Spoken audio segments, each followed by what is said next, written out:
श्री स्वामी समर्थ.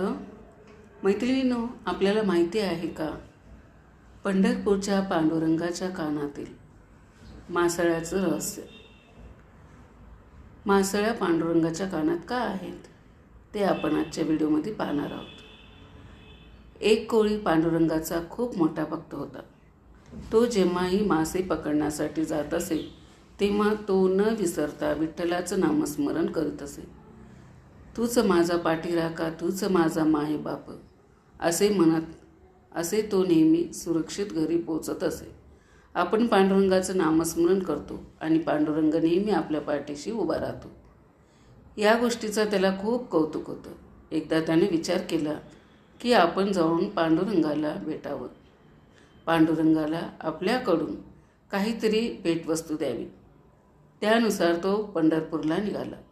आता तो मच्छीमार होता, त्यामुळे त्यांनी ठरवले की ज्या पांडुरंगाचं नाव घेतल्यामुळे मला भरपूर मासोळ्या मिळतात, त्या मासोळ्याचं मी माझ्या भगवंताला अर्पण करेल, असे म्हणून त्याने 2 मासोळ्या आपल्या टोपल्यामध्ये घेतल्या आणि तो पंढरपूरच्या दिशेने निघाला.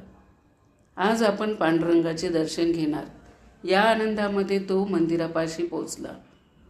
तो मंदिरामध्ये प्रवेश करणार, तोच त्याच्या मासोळ्याचा वास सर्वत्र येऊ लागला. येथील लोकांनी त्याला मंदिराबाहेरच थांबवलं. तू तुझ्या टोपल्यात काय आणलं आहेस? सर्वत्र त्याची दुर्गंधी येत आहे, असे तेथील लोक म्हणू लागले. तेव्हा त्यानं हात जोडून त्या लोकांना म्हटले, मी भगवंताला भेटण्यासाठी आलो आहे. मी जेव्हाही समुद्रावरती मासोळ्या पकडण्यासाठी जातो तेव्हा माझ्या भगवंताचं नाव घेतो, त्यामुळे मला भरपूर मासोळ्या मिळतात.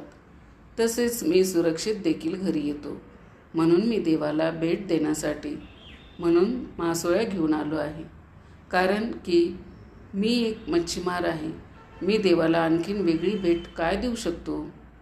त्याने ते टोपले उघडले आणि आतील 2 मासोळ्या त्या लोकांना दाखवल्या.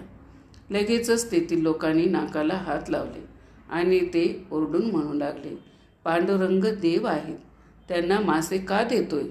पाप लागेल तुला आणि आम्हा सर्वांना, असे म्हणून ती लोक त्याला तिथून हाकलू लागले. भगवंत सर्वज्ञ असतो. आपला भक्त आपल्याला भेटण्यासाठी मंदिराबाहेर उभा आहे, पण तो आपल्याला भेटण्यासाठी आत येऊ शकत नाही. त्याला लोक आतमध्ये येऊ देत नाहीत. ही गोष्ट जाणून पांडुरंग खुद्द तिथे येतात आणि सगळ्यांना सांगतात की तो जे देतोय ते तुम्ही कशाला पाहताय? त्याच्याकडे काही नसून तरी तो देतोय त्याकडे पहा, आणि मला जे काही तुम्ही भक्तिभावाने देणार ते मी अत्यंत आदराने आणि मनापासून स्वीकार करेन. मग ते काहीही असू द्या, कारण मी ही सृष्टी चालवली आहे. त्यात तुम्ही एकटे नसून इतर प्राणी पण आहेत, आणि मी तुम्हा सर्वांना प्रेम करतो. आणि प्रेम हे लहान मोठ्या भेदभावात अडकत नाही. भक्त परमेश्वरासाठी जे घेऊन येतो त्या सर्वांमध्ये आम्ही आनंद मानतो, असं सांगून ते त्या मच्छीमाराकडून भगवंतानी 2 मासे घेतले. आणि लोक विचार करू लागले की आता भगवंत हे मासे कुठे ठेवणार? तेवढ्यात देवानं ते 2 मासे आपल्या कानामध्ये परिधान केले. सर्वांना समजलं पाहिजे की भगवंतासाठी सगळे समान आहे.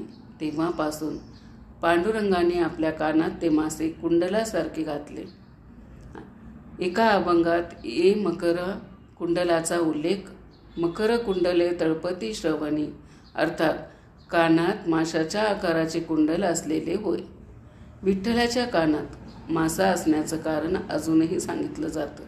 हे मासे विकार विसरण्यासाठी असतात. मुळात मानवी शरीराला 9 छिद्रे असतात. त्यापैकी कान हा असा अवयव आहे की जो आपण सहजासहजी बंद करू शकत नाही. हे केवळ समाधीमध्ये शक्य असते. मासा हे आपतत्वाचे प्रतीक म्हणून ओळखला जातो. आपतत्व म्हणजे नदी, तलाव, समुद्र, अश्रू, रक्त, पाचक रस. त्यामुळे जोपर्यंत आपतत्वावरती विजय मिळवत नाही तोपर्यंत वायू तत्वापर्यंत पोहोचू शकत नाही. हे साध्य केलं तरच समाधीत जाऊन ध्वनीवरती नियंत्रण मिळवता येते. म्हणजेच आपले कान बंद करणे सोपे जाते. याचेच प्रतीक म्हणून विठ्ठलाच्या आणि रुक्मिणीच्या कानातही मासा असल्याचे सांगितले जाते. विठ्ठलाच्या कानातील कुंडलांचा उल्लेख असलेले आणखीन एक अभंग सांगते. संत तुकाराम, कानात कुंडले मकराकार, गळी वैजंती हार, पितांबर कटी शोभे सुंदर, पाहता हरपली भान. तुका म्हणे पांडुरंग, तुझे रूप अतिसुंदर, भक्तांच्या भेटीसाठी उभा विटेवर. अभंग संत नामदेव. सुंदर ते ध्याने उभे विटेवरी, करकटावरी ठेवूनिया. तुळशीहार गळा कासे पितांबर, कानात कुंडल मकराकर. नामा म्हणे माझा विठ्ठल पांडुरंग दयाळू, भक्तांच्या भेटीसाठी उभा राही नेहमी. अभंग संत एकनाथ. मकराकृती कुंडल शोभती कानी. तुळशी माळ गळा रम्य पितांबर, परिधान केला विटेवर. उभा विठ्ठल नाथमणी पाहता, रूप मन झाले प्रसन्न, भक्तांसाठी उभा देव, पांडुरंग करुणामय. मैत्रिणींनो, कसा वाटला तुम्हाला हा व्हिडिओ कमेंट करून नक्की सांगा. चॅनलवरती जर नवीन असेल तर चॅनलला सबस्क्राईब करा. शेवटपर्यंत माझा व्हिडिओ ऐकला त्याबद्दल आपल्या सर्वांचे मनापासून आभार. श्री स्वामी समर्थ. पांडुरंग हरी, पांडुरंग हरी. विठ्ठल विठ्ठल, जय हरी विठ्ठल.